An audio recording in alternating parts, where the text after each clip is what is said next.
So ngayon, add sugar, add salt, magic sarap, black pepper pang alis lansa po mga black pepper para matanggal ang lansa ng isda. Add oyster pang dagdag lasa at alinamnam ng ating ulam. Add cornstarch guys, lagyan natin cornstarch para malutong ang ating fish. Add 1 egg.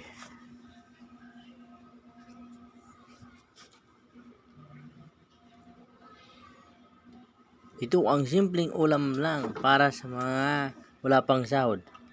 Imikos-mikos na rin minsan. Lahat ng ingredients na ating pinagsasama. Imikos-mikos na rin. Halo. Halo-haloin na rin guys para magkaano ang lasa.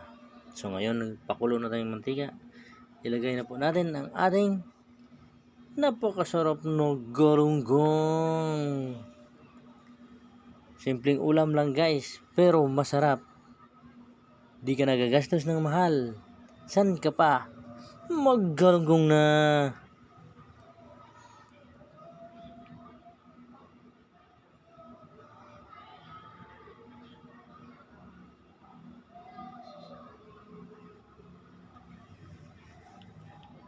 Yan.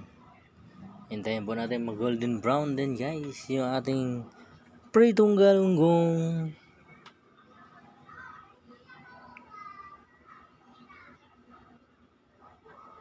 Yan na, babalik na rin na natin guys yung ating prito.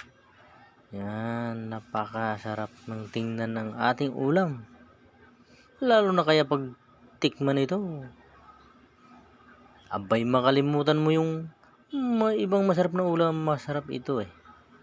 Okay yan guys, luto na yung ating galunggong. Ahonin na natin. Nagpapansin nyo guys, napakasarap. Guys, like, share, and comment. Thank you.